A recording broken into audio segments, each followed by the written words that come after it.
진짜 돈만 버립니다. 의사들은 절대 먹지 않는 영양제 3가지. 안녕하세요, 여러분. 낭만닥터 B입니다. 오늘은 많은 분들이 건강을 위해 챙겨 드시는 건강식품과 영양제에 대한 이야기를 조곤조곤 나눠보려고 합니다. 요즘 텔레비전이나 인터넷을 보면 의사나 전문가들이 나오면서 이 영양제가 좋다, 저 건강기능식품이 효과가 뛰어나다라고 광고하는 걸 자주 보셨을 텐데요. 아마 우리 어르신들은 주변에서 권유도 많이 받고 건강에 좋다는 말을 들으면 혹해서 이것저것 사서 드셔보신 경험도 있으실 겁니다. 저 역시 부모님과 주변 어르신들을 보면 그런 영양제를 한두 가지쯤은 다들 챙겨 드시고 계시더라고요. 제 환자분들 중에도 건강기능식품에 상당한 돈과 시간을 쓰시는 경우를 많이 봅니다. 저는 오늘 의사의 한 사람으로서, 그리고 여러분의 친절한 건강친구로서 이런 건강식품에 대한 솔직한 생각과 조언을 드리려 합니다. 부디 편안한 마음으로 들어주세요. 사실 저도 여러분의 그 마음을 잘 압니다.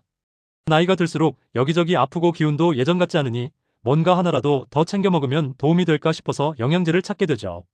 텔레비전에서 전문가가 좋다고 추천하면 왠지 믿음직스럽고, 또 인터넷 후기를 보면 다들 효과를 봤다는 것 같으니까 혹시나 하는 마음에 구입하게 됩니다. 우리 손주들, 자식들은 바쁘니 스스로 건강을 챙겨야 한다는 마음도 크시겠지요. 저는 그런 여러분의 마음이 너무나도 이해가 됩니다. 건강하게 오래 사시고 싶은 건 모두의 바람이니까요. 그래서 더더욱 오늘 이 말씀을 드리는 거예요. 제가 드리는 이야기는 절대 꾸중이나 잔소리가 아닙니다. 오히려 제가 진심으로 걱정되고 또 아껴서 드리는 조언이라고 생각해 주시면 좋겠습니다. 왜냐하면 여러분의 돈과 시간, 그리고 건강이 너무나 소중하기 때문이에요. 자, 그럼 본격적으로 이야기를 시작해 볼까요? 먼저 건강기능식품이라는 게 정확히 무엇인지 짚고 넘어가겠습니다.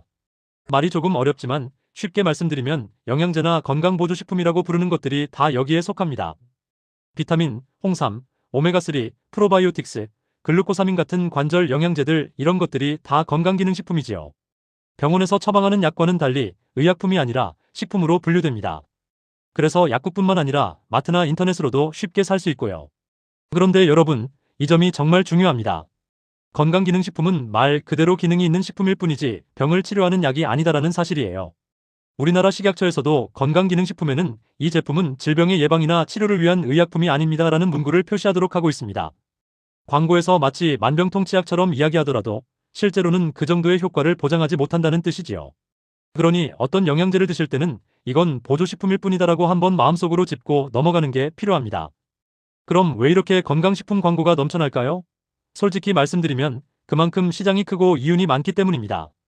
우리 어르신들 세대는 물론이고 젊은 사람들까지 너도 나도 영양제를 챙겨 먹다 보니 건강기능식품 시장 규모가 엄청나게 커졌어요. 몇 조 원대에 이른다는 통계도 있을 정도입니다. 기업 입장에서는 소비자가 많으니 경쟁적으로 이 제품만 먹으면 혈관이 깨끗해진다, 저것만 먹으면 관절이 좋아진다 하고 광고를 하게 되죠. 그러다 보니 실제보다 과장된 이야기들도 많습니다. 심지어 요즘에는 인공지능 AI 만든 가짜 의사 영상까지 등장해서 마치 진짜 의사가 이거 먹고 병이 나았다고 말하는 것처럼 꾸며낸 경우도 있다고 합니다. 뉴스에서도 AI 가짜 의사 광고에 속지 말라고 경고할 정도니 우리가 현명하게 판단해야겠습니다. 겉모습이나 자극적인 광고만 보고 혹해서 지갑을 열기엔 우리의 돈과 건강이 아깝지 않겠어요?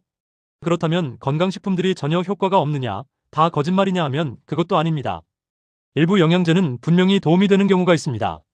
예를 들어 병원 검사에서 비타민 D 수치가 매우 낮게 나온 분이 비타민 D 보충제를 의사 지시에 따라 복용하면 뼈 건강에 도움이 될 수 있죠. 또 위암 수술 후 영양 흡수가 잘 안 되는 분께는 종합 비타민제를 드시도록 권하기도 합니다. 이렇듯 영양 보충이 꼭 필요한 상황에서는 건강기능식품이 유용할 수 있어요. 저는 의사로서 이런 경우까지 부정하는 것은 아닙니다. 다만 그런 특별한 경우가 아닌데도 불구하고 광고만 믿고 여러 가지 영양제를 무턱대고 드시는 분들께 드리고 싶은 말씀이 있는 거예요. 필요하지 않은 영양제를 너무 과신해서 드시는 건 피하셨으면 해서입니다. 많은 분들이 흔히 뭐 내 몸에 나쁜 건 아니니까 좋다면 일단 먹어보자, 이런 생각으로 영양제를 시작하세요. 약보다는 약하지 않겠냐, 설마 몸에 해롭겠냐 하시지만 꼭 그렇지만은 않습니다. 몸에 과잉으로 쌓이면 안 좋은 영양소도 있고요. 또 필요 없는 걸 억지로 먹으면 소화기관이나 간, 신장에 부담이 될 수도 있습니다. 예를 들어볼까요? 지용성 비타민인 비타민 A, D, E, K 같은 것들은 필요한 만큼 쓰이고 남은 양은 체내에 쌓입니다. 물에 녹지 않고 기름에 녹는 성질이라 우리 몸에 축적될 수 있는 거죠. 비타민 O를 너무 많이 복용하면 간에 무리가 갈 수 있고요. 비타민 D를 과다하게 장기간 복용하면 칼슘 대사가 교란돼서 오히려 뼈가 약해지거나 신장에 결석이 생길 위험도 높아집니다. 철분도 빈혈이 있는 분들에겐 약이 되지만 필요 없는 사람이 과잉 섭취하면 간에 쌓여서 문제가 될 수 있어요. 반대로 수용성 비타민인 비타민C나 B군은 남으면 소변으로 배출되긴 하지만 그렇다고 무조건 많이 먹는 게 능사는 아닙니다. 한꺼번에 고함량을 먹으면 오히려 속이 불편하고 설사를 하는 분들도 계시거든요. 결국 필요 이상으로 많은 양을 억지로 넣으면 몸에서는 배출하느라 또 일을 시키게 되는 셈입니다. 우리 몸 입장에서는 괜히 하지 않아도 될 일을 더 하게 되는 거지요. 뿐만 아니라 여러 가지 영양제를 동시에 복용할 때는 서로 알려지지 않은 상호작용이 있을 수도 있습니다. 예컨대 혈액을 맑게 한다는 오메가3나 은행잎 추출물 진코 같은 걸 드시는 분들이 혈액응고, 억제 약물을 함께 드시면 출혈 위험이 높아질 수 있습니다. 또 당뇨병 환자분들이 인삼이나 홍삼 같은 걸 드시면 혈당이 예상치 않게 떨어질 수 있는 경우도 있고요. 심장약, 혈압약 드시는 분들도 함부로 자몽 주스나 고함량 항산화제 같은 걸 드시면 안 되는 경우가 있습니다. 이렇듯 영양제라고 해서 다 안전한 것은 아니다라는 점을 기억해 주세요. 특히 기저질환으로 약을 드시는 분들은 반드시 의사와 상의 후에 영양제를 선택하셔야 합니다. 괜찮겠지 하고 드셨다가 오히려 약효가 떨어지거나 부작용이 나타나면 큰일이지 않겠습니까? 여기까지 들으시면 아니, 그러면 대체 뭘 먹어야 한단 말이냐 하고 좀 혼란스러우실지도 몰라요. 평생 건강하려면 이것저것 챙겨 먹어야 할 것 같고, 그런데 또 함부로 먹으면 안 된다니 걱정도 되실 겁니다. 제가 지금부터 대신 꼭 챙겨야 할 것들을 몇 가지 짚어드릴 테니 잘 들어보세요. 건강식품에 돈과 마음을 너무 쓰지 말라고 말씀드리는 대신 이건 정말로 꼭 챙기셔야 한다고 권해드리고 싶은 것들입니다. 첫째로 음식 자체를 골고루 드시는 것이 가장 중요합니다. 당연한 이야기 같지만 건강의 기본은 음식이니까요. 영양제 알약보다도 식사를 통해 영양소를 섭취하는 것이 우리 몸에는 가장 자연스럽고 효율적입니다.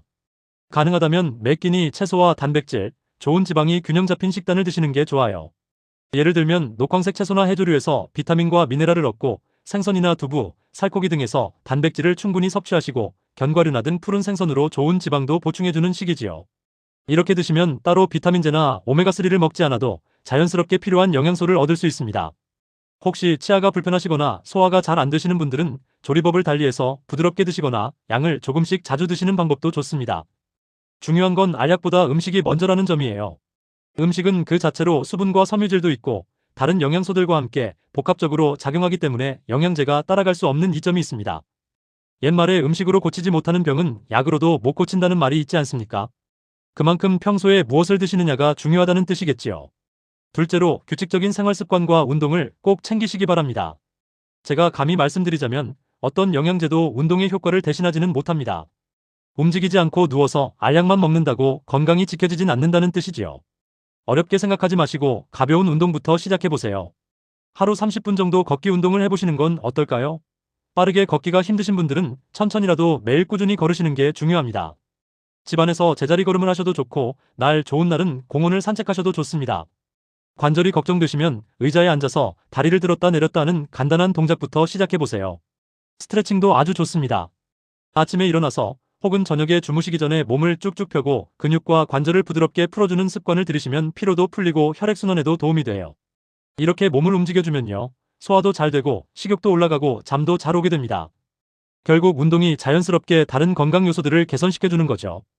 햇볕을 쬐며 산책을 하시면 비타민 D도 합성되고 기분도 좋아지니 일석이조 아닐까요? 반대로 아무리 좋다는 영양제를 한 움큼 드셔도 하루 종일 가만히 앉아만 계시면 혈액순환도 안 되고 근력은 자꾸 빠져서 낙상 위험도 높아지고 결국 건강이 나빠질 수밖에 없습니다. 제가 드리는 말씀은 약보다는 운동이에요. 너무 무리하실 필요는 없지만 내 몸 상태에 맞게 꾸준히 움직이는 생활을 꼭 챙기시길 바랍니다. 셋째로 충분한 휴식과 수면, 그리고 스트레스 관리를 말씀드리고 싶어요. 이게 얼핏 듣기엔 영양제랑 관계없는 이야기 같지만 사실 우리 몸의 면역력과 회복력을 키우는데 매우 중요한 기본입니다. 잠을 충분히 못 자고 늘 피로한 상태에서는 어떤 영양제를 먹어도 효과를 보기 어렵습니다.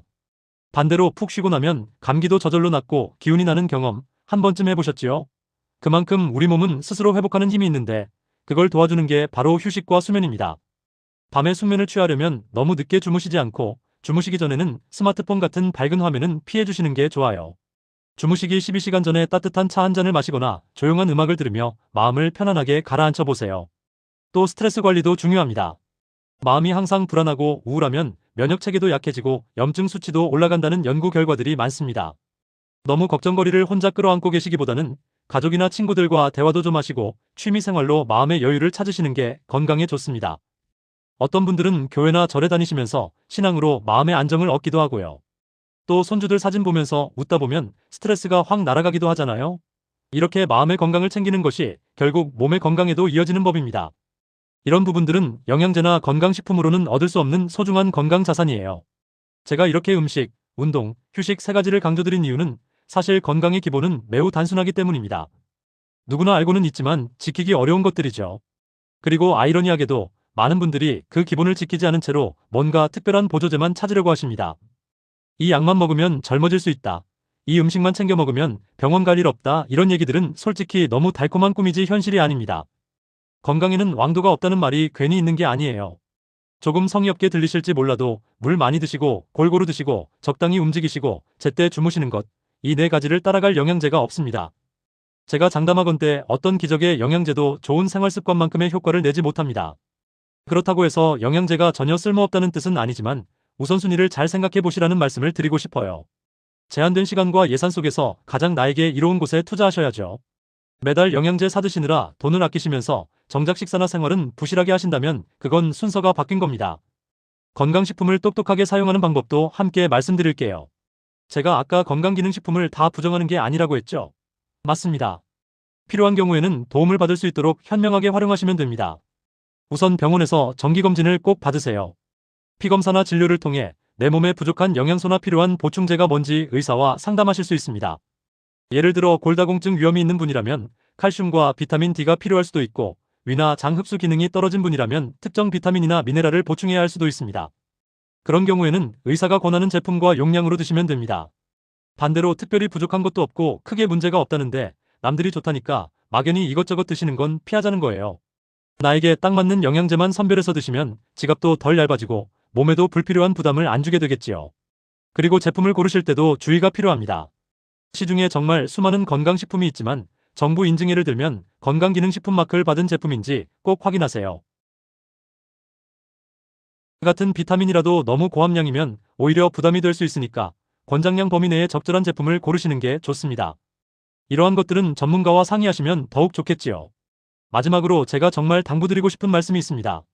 건강관리에는 꾸준함이 생명입니다.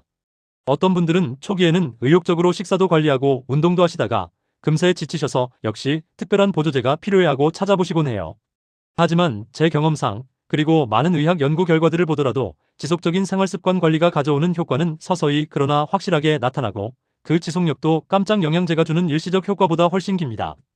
예를 들어 볼게요. 매일 30분씩 걷기가 처음엔 큰 변화가 없는 것 같아도 6개월, 1년 꾸준히 하시면 혈압과 혈당, 콜레스테롤 수치가 안정되고 근력이 붙어서 일상생활이 훨씬 수월해집니다. 그런데 어떤 보조제는 처음 며칠간만 몸이 가벼워진 것 같다 느끼고는 결국 별 효과 못 보고 잊혀지는 경우가 많거든요. 또 한 가지, 혹시 이미 건강기능식품을 집에 많이 사두셨다면 유효기간도 한 번씩 확인해 보세요. 아무튼 중요한 것은 좋은 습관을 몸에 배게 하는 것입니다.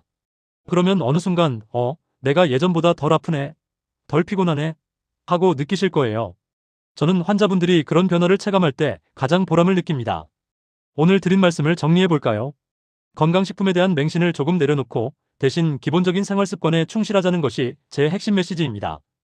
영양제나 건강기능식품을 절대 먹지 말라는 뜻은 아니에요. 다만 필요한지 따져보고 꼭 필요할 때 적절히 활용하시라는 겁니다. 그리고 그보다 우선해야 할 건 균형 잡힌 식사, 꾸준한 운동, 충분한 휴식과 마음의 안정이라는 것을 거듭 강조드립니다. 이건 오래 들어왔던 당연한 이야기처럼 들리지만 가장 효과가 확실하고 부작용 없는 방법입니다.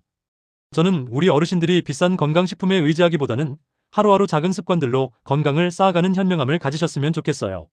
그 길에 제가 작은 길잡이가 될 수 있다면 더 없는 행복이겠습니다. 끝으로 제가 이런 말씀을 드리는 건 다른 게 아니라 진심으로 여러분의 건강을 위하는 마음에서입니다. 저는 의사로서 여러분이 허탈한 마음이 들지 않았으면 해요. 비싼 영양제를 오래 드셨는데 막상 건강엔 큰 변화가 없어서 실망하는 분들을 볼 때 참 안타깝거든요. 차라리 그 정성과 비용을 좋은 음식 드시는 데 쓰시고 운동하시는 데 쓰셨다면 훨씬 좋았을 텐데 하는 아쉬움이 남습니다. 그래서 오늘은 용기를 내서 이 말씀을 드렸습니다. 여러분은 혼자가 아니에요. 저를 비롯해 주변의 많은 전문 인력들이 여러분의 건강을 함께 돕고 있습니다. 궁금한 점이나 어려움이 있으면 언제든지 병원을 찾아주세요. 약보다는 행위, 물질보다는 습관이 중요하다는 것 다시 한번 마음에 새겨두시고요. 지금까지 조곤조곤 제 이야기를 끝까지 들어주셔서 진심으로 감사드립니다. 나이가 들어도 건강하고 활기차게 지낼 수 있다는 희망, 저와 함께 가져주시길 바랍니다. 저는 늘 여러분의 건강을 응원합니다. 오늘도 편안하고 행복한 하루 보내세요. 감사합니다.